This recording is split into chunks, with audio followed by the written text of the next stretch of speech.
A partir de este momento comenzamos la grabación para iniciar nuestra sección de enseñanza. Vamos a compartir la pantalla. Todavía tengo cosas aquí. Del diaconado. Entonces, tenemos aquí abierto el Kahoot. Mis Mándale queridos el- hermanos, entonces vamos a abrir. Vayan alistando su... Picor, Sí, dinos. a mí no me escribieron que tocaba estudiar. ¿No? No. Muy mal, pero muy Todos mal. están estudiando. Pero no te preocupes, que las eso preguntas está están fácil. súper sencillas, súper Mándales sencillas. el link. Porque no se los Ay, puedo yo no sé mandar, mandar. tienes que mandarnos Voy a el mandarles link. el link primero. Entonces, permítame un momentico. Voy a mandarles el link de Kahoot. Creo que dejé de compartir. Sí, ahí está. Voy a mandarles el link de Kahoot. De tu momentico, continuar.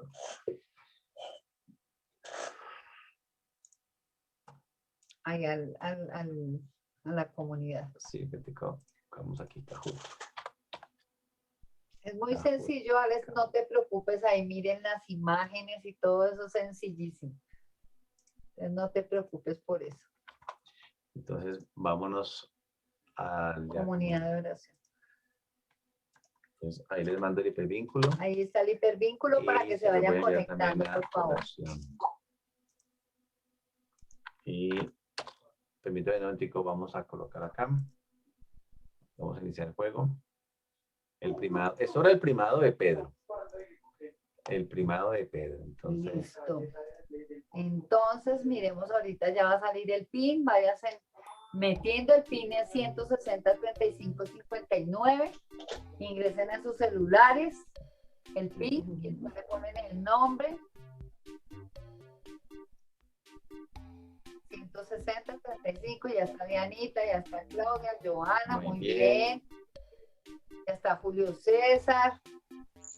Me falta María Ruth, Isabel, Claudia Ciachoque, Nancy. Olguita, ¿cómo es el PIN, por favor? 160-35-59. 160. 35-59. La madre, gracias. Ya está Connie, Alejandro. ay, los buenas tortolitos. noches, Buenas noches, tortolos. Alejandrito. Connie, Connie, buenas noches. Isabel, Buenas noches, ¿cómo están? muy bien. Llegaron a tiempo. Sí. Apenas Sí. para ganar. Para ganar. Muy bien, acuérdense que es el dedo más rápido, lo es el que gana. María Ruth, ya creo que están todos. Bueno, ¿listos? Entonces vamos a iniciar. Recordemos que entonces el tema que vimos hace 8 días fue el primado de Pedro. Apenas son Nancy, 5 o 6 preguntitas. ¿El qué, Picor? muy Ah. bien. Y Diana, ¿Qué tema fue hace 8 días? El primado de Pedro. lo que vimos hace 8 días. Está súper difícil, ya te vas a dar cuenta. Acuérdense que en las imágenes hay ayudas. ¿Listo? El primado de Pedro. La primera pregunta dice así. ¿A quién le entrega Jesús la primacía en la iglesia? Rojo, Santiago. Azul, Juan. Amarillo, Pedro. O verde, Andrés. ¿A quién le entrega Jesús la primacía en la iglesia? Quedan 7 segundos. ¿A Santiago, a Juan, a Pedro o a Andrés? Muy fácil. Muy fácil. Vamos a ver si ya contestaron muy bien. Entonces se la entrega a Pedro. Muy bien. Seguimos con la segunda. Vamos a ver quién quedó ahorita en primer lugar. Claudia, primer lugar. Diana, segundo. Alex, tercero. Alejandro, cuarto. Y Julio César, quinto. Muy bien. La segunda. Dice así. ¿Cuál es la cita bíblica donde Jesús le entrega a Pedro la primacía en la iglesia? Entonces, Miren las ayudas. Catecismo en la iglesia, numeral 384, rojo, Mateo 18, número azul, amarillo, Concilio de Trento, verde. Toca que no digan nada porque ahí los escuchan. Muy bien, Mateo 16, 18, esa es la respuesta correcta. Seguimos, vamos a ver quién ganó. Entonces, Claudita sigue Muy en primer bien, lugar. Claudita. Diana Duque segundo, Julio César pasó al tercero, Alex pasó al cuarto y Alejandro en el quinto. La siguiente. En la cita Juan 21, 15, 17, donde Pedro le dice a Jesús 3 veces, tú sabes que te amo, ¿qué le encomienda Jesús a Pedro? Apacienta mis cabras, rojo. Apacienta mis ovejas, azul. Apacienta mis cerditos, amarillo. Apacienta mis caballos, verde. Y la cita Juan Oveja, azul. Apacienta mis cerditos. A ver, ¿cuál será? Amarillo. Ya, Jesús, No, tú sabes que te amo. ¿Qué le conviene a eso a Pedro? Apacienta mis cabras, muy bien. Y eso que Bueno, sin embargo, varios estaban capacitados. Ese amarillo está muy bueno. muy bien. En primer lugar, Claudita. Uy, Claudia está segundo, Diana, imbatible. Alejandro ya va en tercero. Y allá va Alex subiendo. en cuarto y Julio César en quinto. Muy bien.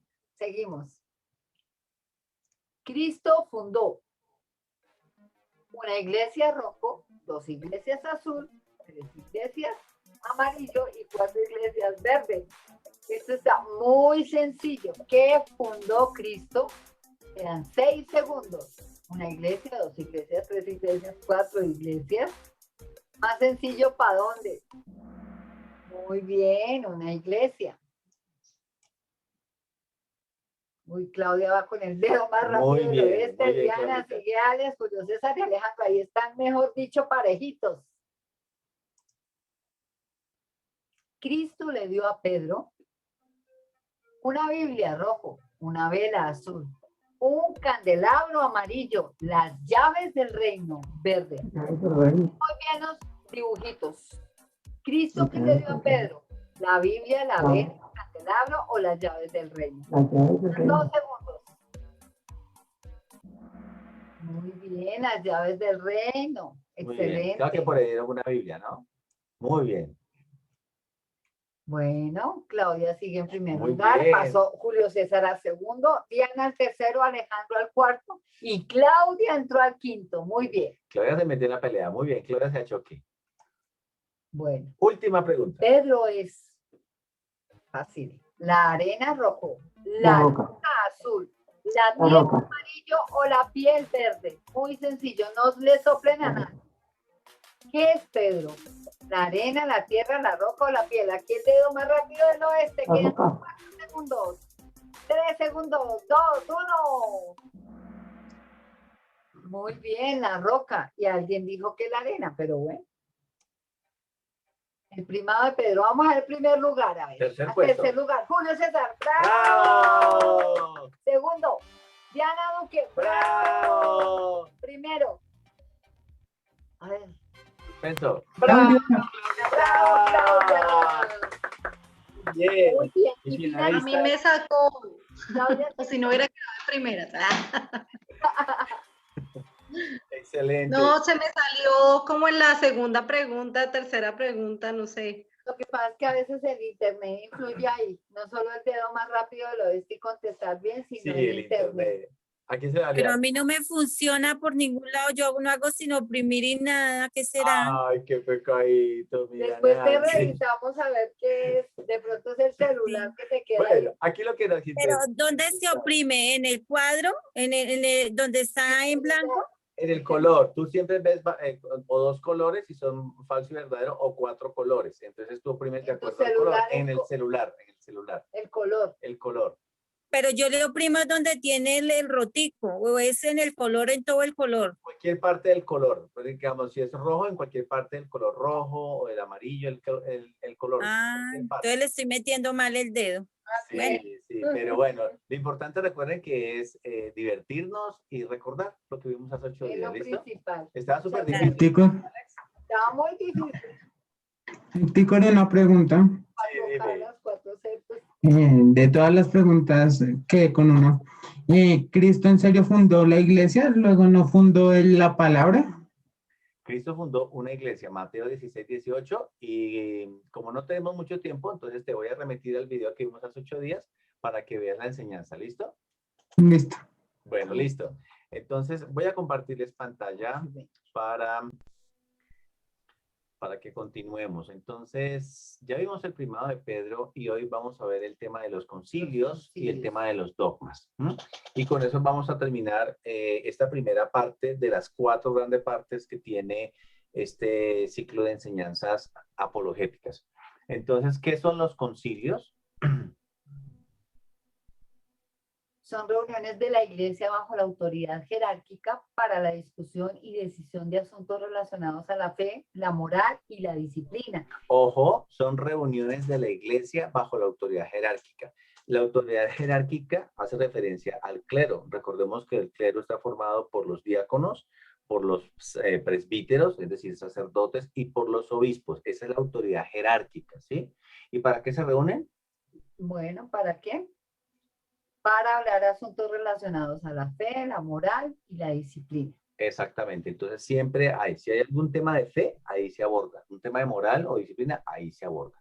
Ahora, hay 3 clases de concilios. Está el ecuménico o general, que es cuando los obispos del mundo entero se congregan bajo la presidencia del Papa. Está el concilio provincial, si los obispos de una provincia eclesiástica se reúnen bajo el liderazgo de su metropolitano. Y está el concilio nacional, que es cuando se reúnen las jerarquías de todas las provincias de una nación. Estos concilios ecuménicos han habido 21 a lo largo de toda la Iglesia Católica. El primero fue el concilio de Nicea en el año 325. Ahí se dirimió unos grandes problemas que estaban dándose en esa época en la Iglesia, que fue el problema de Arrio. Arrio era un sacerdote que estaba propagando una herejía acerca de que Cristo era solamente hombre, pero él no le reconocía que Cristo era Dios.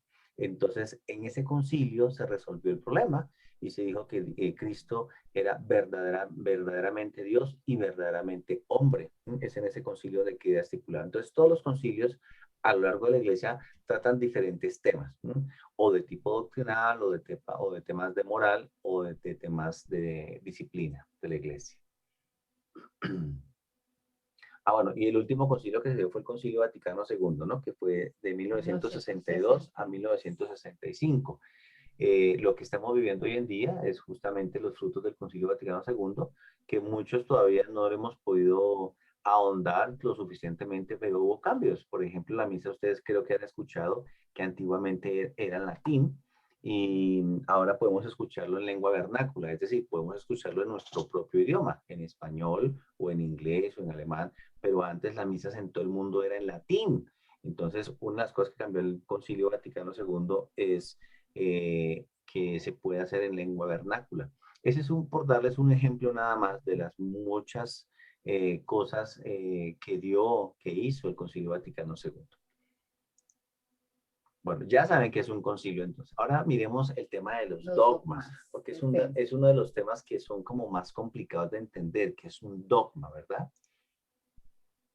Y para entenderlo vamos a hacer una pequeña comprensión.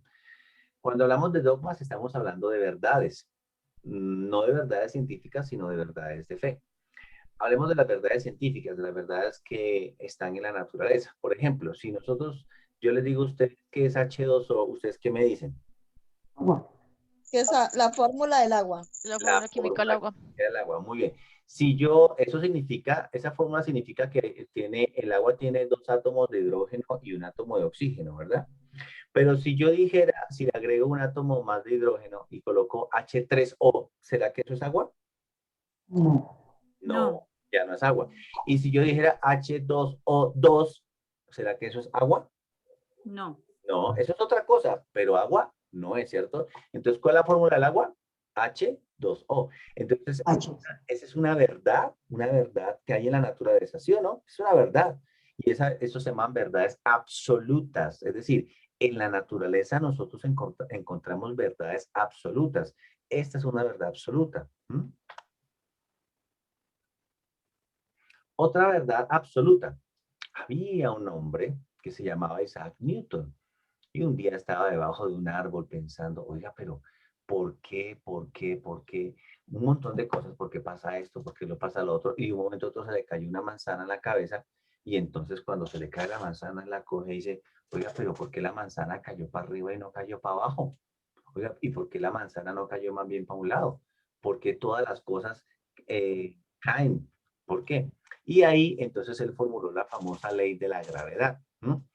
Esa ley de la gravedad se da en todas las cosas mientras estamos aquí en la Tierra, ¿sí o no?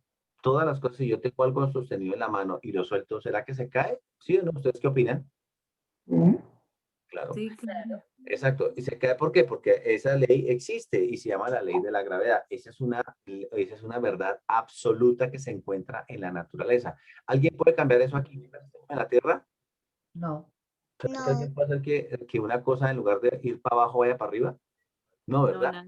Es una ley absoluta, ¿verdad? Entonces, ese es un segundo ejemplo de cómo en la naturaleza hay verdades, ojo, verdades absolutas en la naturaleza.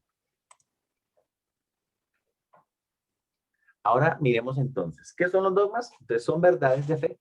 Esos son los dogmas, verdades de fe. Ay, pero es que usted cómo va a creer eso. Son verdades de fe. Vamos a tratar de acercarnos un poquito y a comprender qué es una verdad de fe.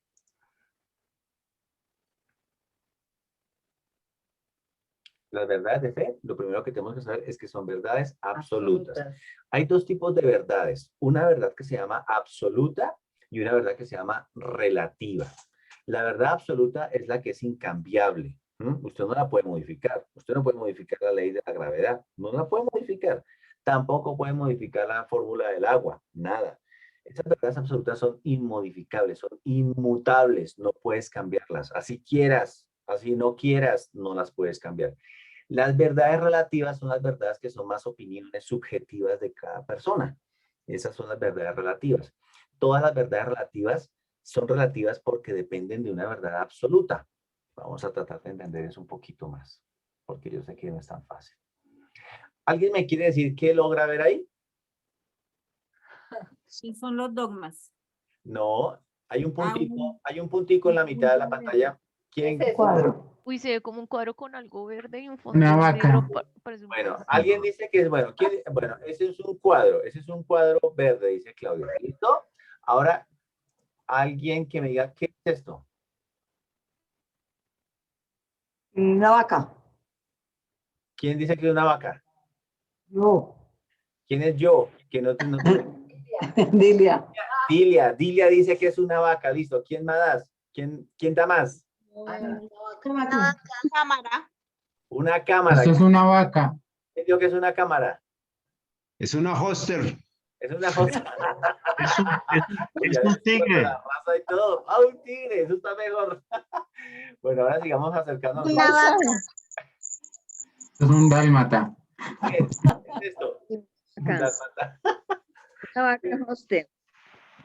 ¿Qué es? A ver, ¿quién dice? ¿Qué es esto? A ver. Sí, es una vaca. Es Una una vaca. vaca. Ahora listo. sí se ve una vaca. Ahora sí es que es una vaca. ¿Y ahora qué es esto? Una vaca. Una vaca. Una vaca. Vaca comiendo pasto. Una vaca. Oh, Bueno, mirándolo. entonces, miren, ¿qué pasa qué pasa con las verdades absolutas y con las verdades relativas? Cuando nosotros estamos hablando de las verdades relativas, son subjetivas, es decir, es una apreciación subjetiva que yo tengo de algo, pero no significa necesariamente que sea la verdad, pero puede tener algo de verdad. La primera apreciación que se hizo cuando lo vimos, Claudita dijo que era un cuadro verde, ¿cierto? La primera que vimos, ¿cierto? La primera positiva. El primer puntico que vimos chiquitico, creo que fue Claudia la que dijo, es un Claudita, cuadro verde. ¿Y era un cuadro verde? Pues sí, era un cuadro, tenía algo de verde, pero tenía también de negro, pero tenía la verdad en ese momento o no la tenía. No.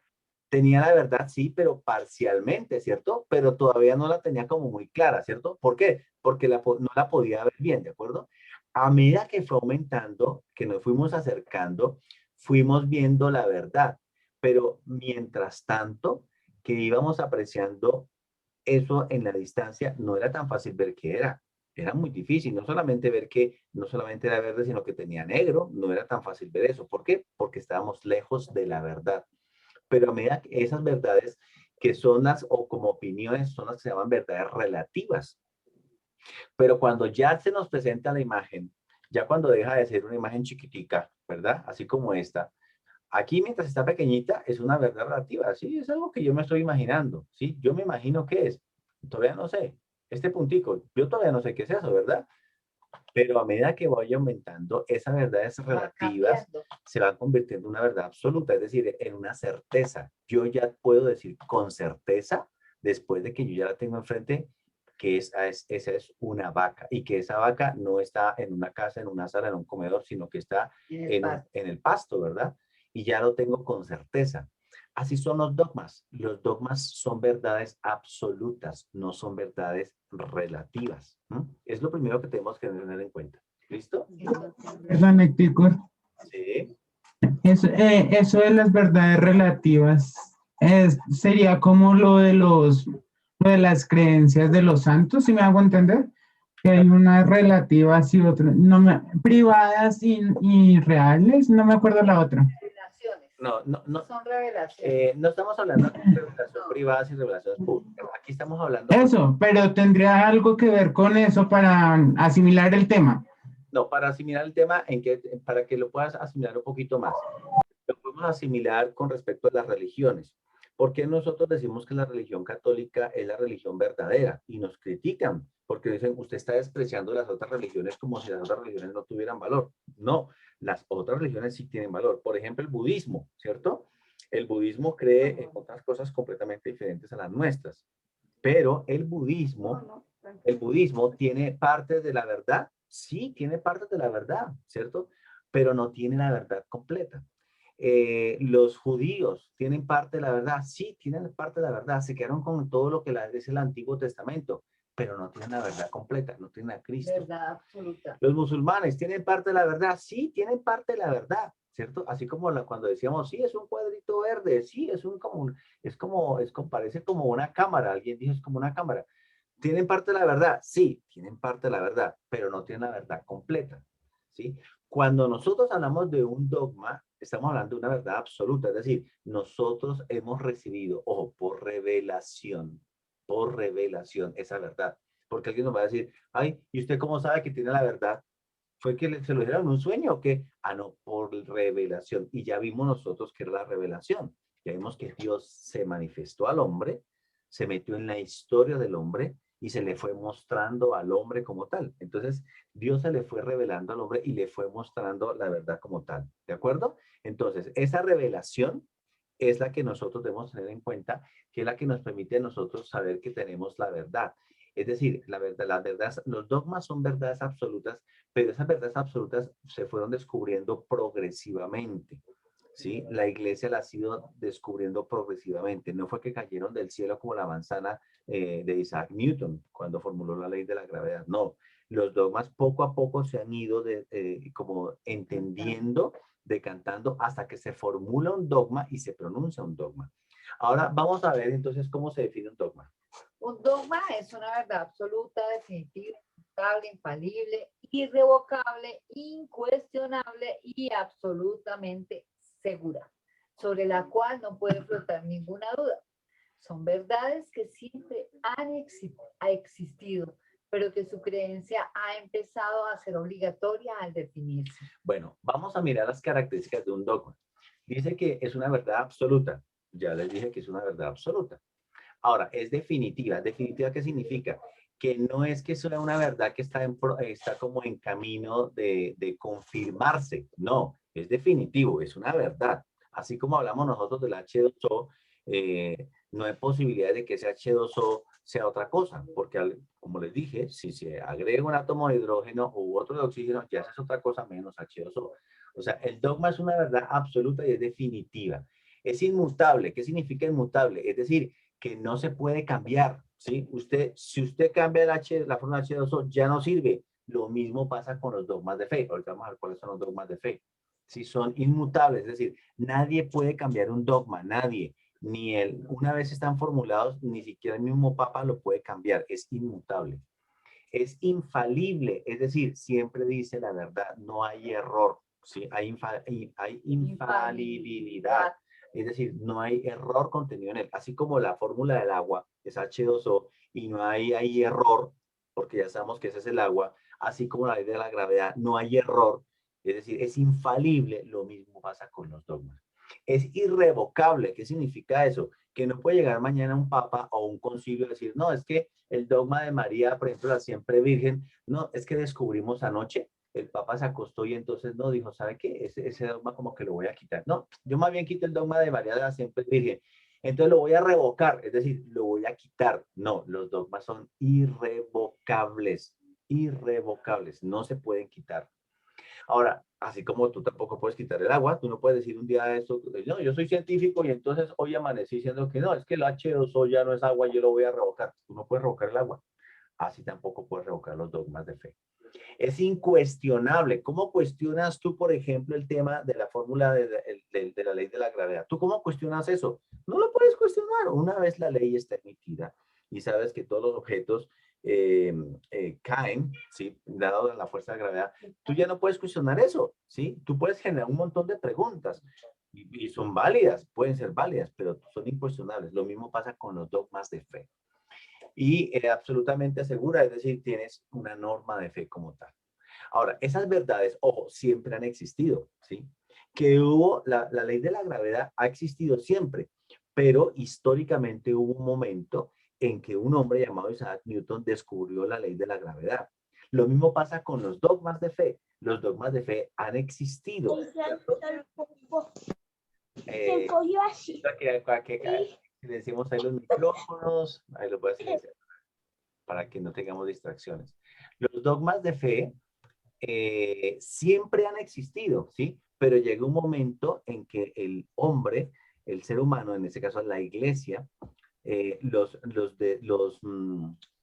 los contempla, ¿cierto? Los formula y los promulga como tal, ¿sí? Entonces, no es que los dogmas hayan aparecido cuando el Papa X lo dijo o un concilio, no, nada de eso. Es que los dogmas siempre han estado, simplemente que llegó un momento en que se reconocen como dogmas, igual como se reconoció en algún momento que el H2O es la fórmula del agua o que la ley de la gravedad fue formulada por Isaac Newton.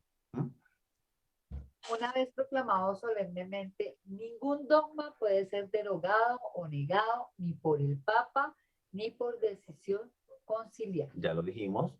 Por eso los dogmas constituyen la base inalterable de toda la doctrina católica y cualquier católico está obligado a adherir, aceptar y creer en los dogmas de una manera irrevocable. Ahora bien, ahorita vamos a ver un listado rápido de los dogmas, pero el hecho de que yo no entienda un dogma no significa que no exista.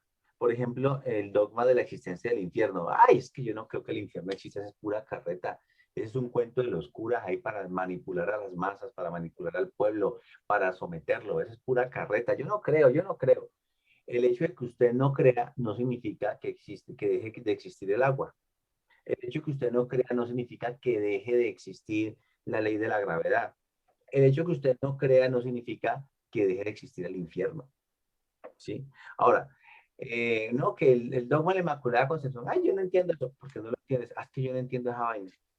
El hecho de que usted no entienda el dogma no significa que deje de existir el dogma. ¿Mm? El dogma existe. ¿Mm? El dogma existe y no depende ni de mí ni de ti. El dogma simplemente tiene vida propia. ¿Mm? Así como la ley de la gravedad, así como el agua, como el ejemplo de la gravedad, cada dogma tiene su vida propia y no lo puedes tú cambiar ni nada. ¿Mm? Ahora bien, los dogmas, para resumir, realmente son como verdades de fe que nos ayudan a nosotros en el caminar. Eso es lo que vamos a ver aquí en este numeral 88.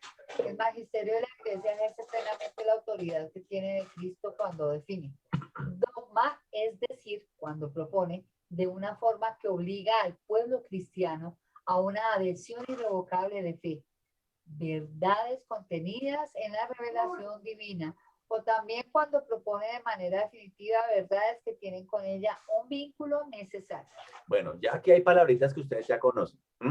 Ya vimos que era el magisterio. Dijimos que el magisterio de la iglesia es el papa y los obispos que interpretan la palabra de Dios y que dan la correcta interpretación al pueblo cristiano.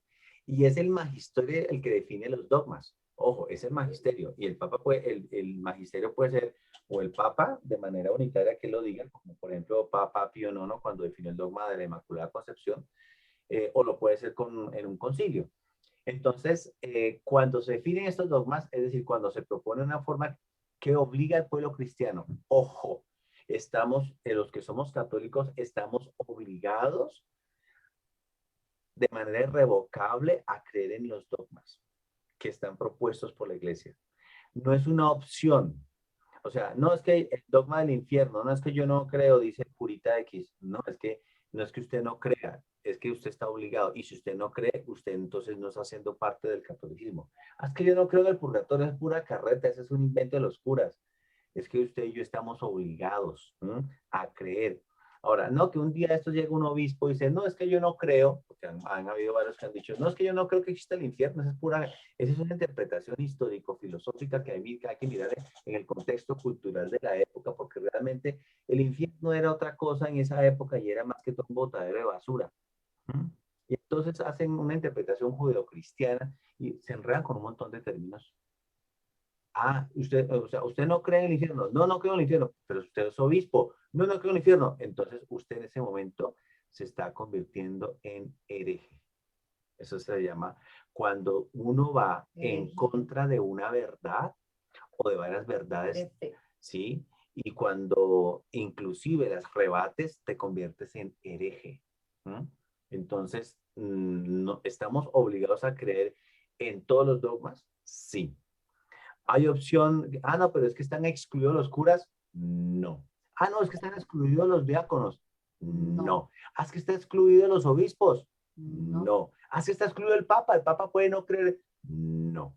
Todos estamos obligados. Y si ustedes escuchan a un laico, a un diácono, a un cura, a un obispo o a un papa decir que, por ejemplo, no, no creo en la existencia del infierno o no creo en la existencia, en la virginidad de María, ella tuvo más hijos, y etcétera, etcétera, etcétera.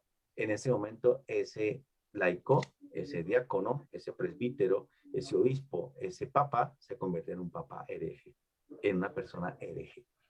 Porque los dogmas estamos obligados a creer en ellos. Y nadie está exento dentro del pueblo cristiano. Según el Catecismo de la Iglesia Católica, numeral 89, existe un vínculo orgánico entre nuestra vida espiritual y los dogmas. Los dogmas son luces en el camino de nuestra fe, lo iluminan y lo hacen seguro. De modo inverso, si nuestra vida es recta, nuestra inteligencia y nuestro corazón estarán abiertos para coger la luz de los dogmas de la fe. ¿Por qué necesitamos nosotros dogmas? Porque es que los dogmas son como las luces en el camino que nosotros estamos siguiendo hacia el conocimiento de Dios.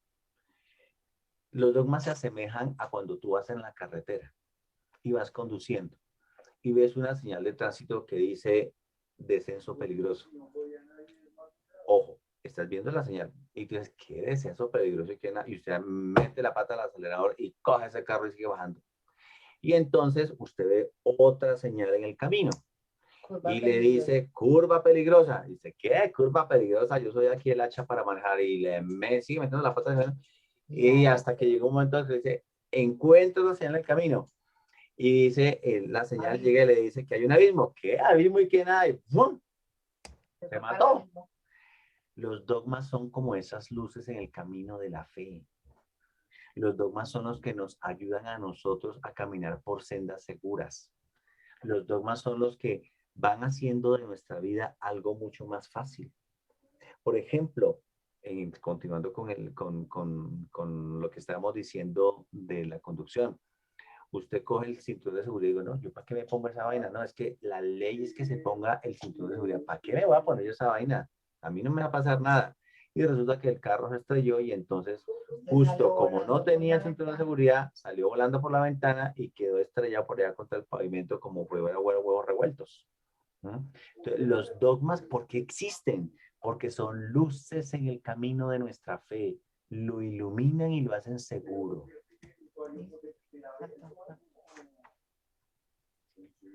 Hay 44 dogmas en la iglesia. Vamos a ver los principales, ¿no? Se clasifican por temas: dogmas sobre Dios, dogmas sobre Jesucristo, sobre la creación del mundo, dogmas sobre el ser humano, dogmas marianos, sobre el Papa y la Iglesia, dogmas sobre los sacramentos, sobre las últimas cosas. Por ejemplo, los dogmas sobre la Santísima Trinidad, sobre la Santísima Virgen son 4. La Inmaculada Concepción, María, Madre de Dios, la Asunción de María, María siempre Virgen. Por Por ejemplo, los dogmas escatológicos, la escatología, lo que llamamos las postrimerías. La muerte, el origen de la muerte, el cielo, el infierno, el purgatorio, el fin del mundo. Todos los muertos resucitarán con sus cuerpos en el último día y el juicio universal.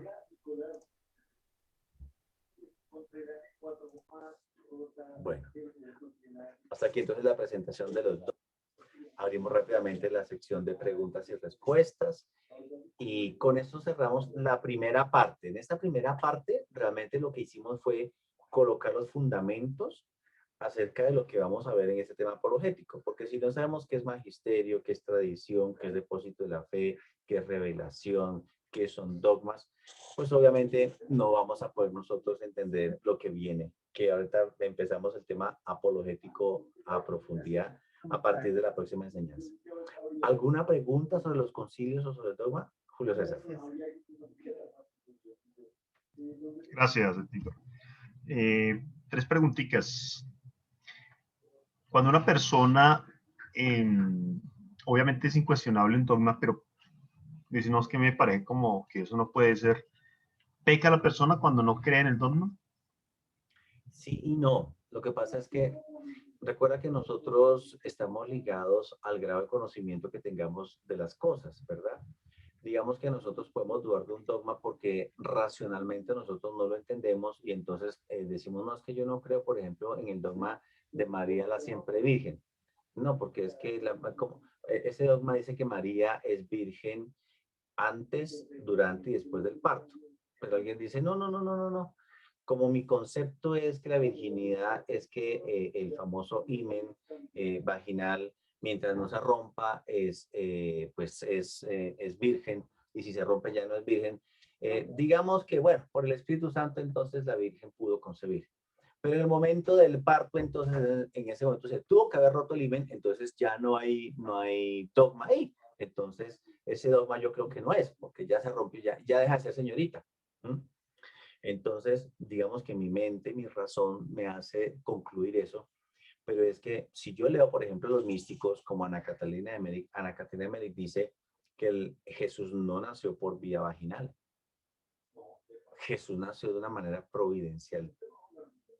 Y ella lo describe, claro que nadie estuvo allá, pero ella nos dice que en sus revelaciones, que el momento del nacimiento de Jesús, María estaba con su barriguita, María no tuvo dolores de parto, porque ojo que los dolores de parto son propios de la mujer, de una mujer y del género humano, porque somos sujetos a temas de pecado original. Y ella dice que de un momento ella estaba en oración y en profunda oración, que San José en ese momento había salido a recoger leña para poder iluminar más la fogata porque ya se estaba apagando. Y en ese momento estaba envuelta por completo de la gracia de Dios y de un momento a otro apareció Jesús en sus brazos. Y le revelaba a la persona que estaba allí, Catalina Meric siempre tenía como un interlocutor, como un ángel que le explicaba y le decía, esa era la forma como tenían que nacer todos los seres humanos si no se hubiera cometido el pecado original. Recordemos que hay otro dogma desde la Inmaculada Concepción, ¿sí? María es libre del pecado original. Entonces, el hijo que tuvo Jesús no nació por vía natural, sino por una vía providencial. Y esa era la manera como íbamos a nacer todos. Entonces, mira que, por ejemplo, cada dogma, digamos, dentro de mi conocimiento, yo puedo decir que puedo ser ignorante y entre mi ignorancia decir, no, yo no creo en ese dogma, pero porque soy ignorante. Pero hay personas que son tosudas. Justamente hablando del tema de las herejías. Hablemos, por ejemplo, que se definió el dogma de Cristo, de Jesús, verdaderamente Dios y verdaderamente hombre. Arrio justamente fue uno de los sacerdotes que dijo, no, pero es que yo creo que Jesús era un simple hombre. Jesús no era ningún Dios. Nosotros hoy sabemos y decimos que Jesús era verdaderamente Dios y verdaderamente hombre. ¿Sí? Un dogma definido en el Concilio de Nicea. Pero el problema no fue que él haya dicho eso, Arrio. El problema de Arrio fue que él se volvió tan tosudo y dijo, no, es que lo que yo estoy diciendo es la verdad. Y se puso a predicar su verdad a toda la iglesia y muchos se volvieron arrianos. Y ese dogma arriano inclusive hoy en día permanece en muchas personas, ¿sí? Entonces el problema no es que una persona diga, oiga, no, pero es que yo no creo en ese dogma. El problema es que se vuelva tosudo e imponga su pensamiento sobre un dogma y se lo imponga a los demás, ¿de acuerdo? Entonces, ¿hay pecado? Sí y no. Sí hay pecado, claro que hay pecado, pero es más grave o menos grave de acuerdo a cómo uno comience a abordar el tema de un dogma en particular. Ok. La otra, Ticor, es cómo se da un dogma como tal. Hoy en día se está hablando mucho, bueno, es porque uno escucha del quinto dogma mariano, que pues se habla, ¿no? Se habla, pero pues es algo que no se ha establecido todavía. Pero la pregunta es, ¿cómo se empieza a dar un dogma? Bueno, ¿Cómo yo se creo que ya te di un ejemplo ahorita con lo de Nicea. Por ejemplo, a partir de las posiciones absolutas extremas de Arrio, entonces la iglesia tuvo que reunirse en un concilio llamado el Concilio de Nicea, se reunió en la ciudad de Nicea, y ahí fue cuando los obispos, junto con el Papa, comenzaron a decir, mire, este episcopio llamado Arrio está diciendo que Jesús es Dios y es hombre. Tenemos que pensar si eso es así. Entonces, en varias sesiones del concilio, se llegó a la definición de que Jesús era Dios, era hombre también, ¿sí? Y que él como tal tenía esa cualidad, llamémoslo de alguna manera, ¿verdad? Entonces, otra forma, ¿cómo se el dogma, por ejemplo, de la Inmaculada Concepción? El dogma que promulgó el Papa Pío IX en 1854. El Papa Pío IX ya había escuchado de algunos sectores de la iglesia que estaban pidiendo ese dogma de la Inmaculada Concepción. Eso lo vamos a ver aquí a profundidad. No se preocupen si no lo entienden ahorita, que aquí nosotros lo vamos a ver más adelante en este curso.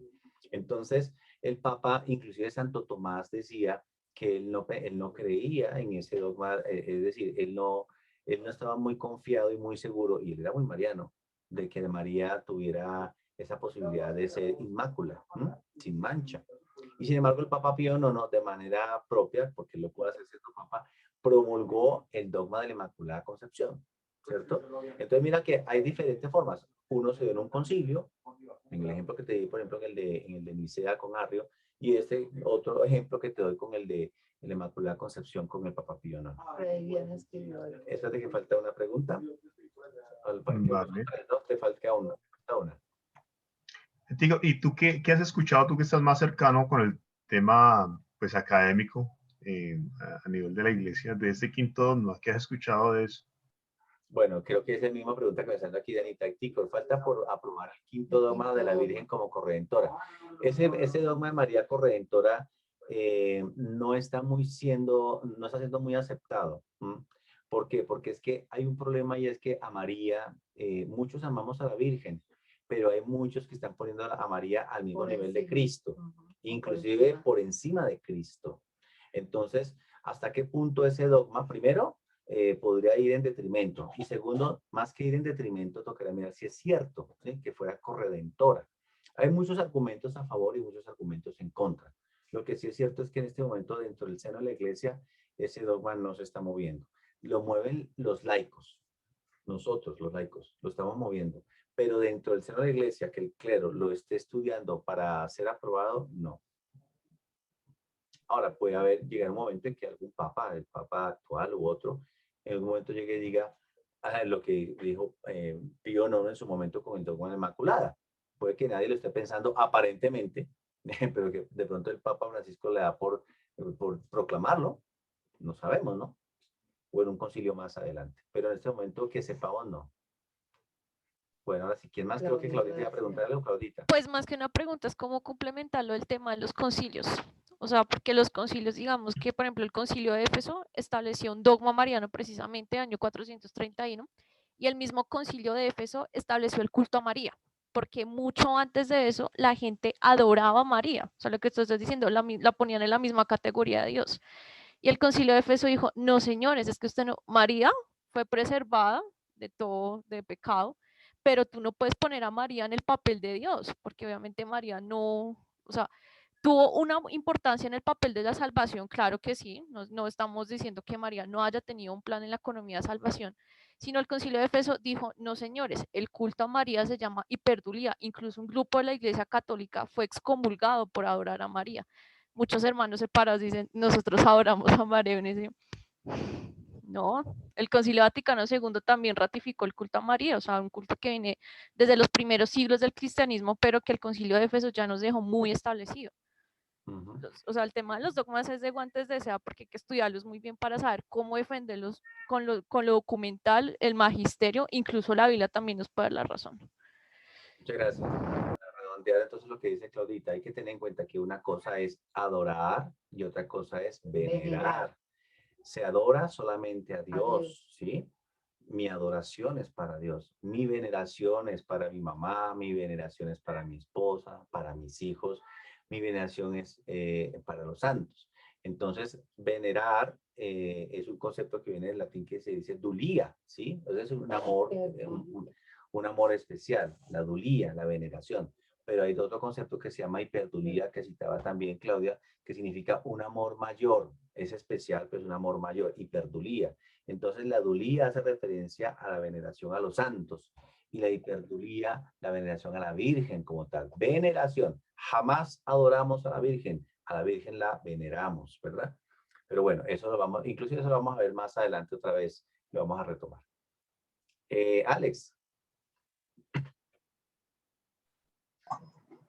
Dos preguntitas, Héctor. La primera, nuestro Señor Jesucristo luego no dice que quien ame a mi madre, quien ame más a mi madre me está amando igual a mí, algo así. O sea, no pasa nada que amemos más a María que a nuestro Señor Jesucristo, porque lo estamos amando igual a No, él. inclusive el pasaje que de pronto creo que es el que tú estás citando es cuando Jesús estaba hablando con algunas personas y dicen, oiga Jesús, hoy llegó su mamá y sus hermanos. Y Jesús le responde, ¿quién es mi madre y mis hermanos? Aquellos que hagan la voluntad del Padre, esos son mi madre y mis hermanos. Ese es el texto que creo que tú estás tratando de citar, pero el texto, no hay ningún texto donde diga que tienes que amar más a mi mamá. No, no hay ningún texto bíblico que diga, haga referencia a eso. Es todo lo contrario, es un texto que es inclusive es un texto donde algunos interpretan que es como una especie de insulto a la Virgen. No, Jesús no estaba insultando a la Virgen. Bueno, ahí sí, no Le sé. estaba diciendo a las personas que estaban allí, que estaban escuchando a Jesús, les estaba diciendo, oiga, es que realmente el que cumple con la voluntad del Padre, ese es mi papá, ese es mi mamá. Y miren que eso pasa, porque cuando nosotros nos conectamos en la fe, nos convertimos en hermanos. Sí, tú tienes tu hermano de sangre, tienes a tu mamá, a tu papá de sangre, ¿verdad? Pero cuando nos conectamos en la fe, comenzamos a sentir un lazo muy bello, un lazo espiritual, ¿verdad? Bueno, me preocupa que son las 9 de la noche y yo no quiero abusar de ustedes. Entonces, les hago una pregunta. Nos queda pendiente la oración. Entonces, siendo las 9 de la noche, les pido cacao, 10 minuticos, ya sea para terminar de responder las preguntas o ya sea para orar.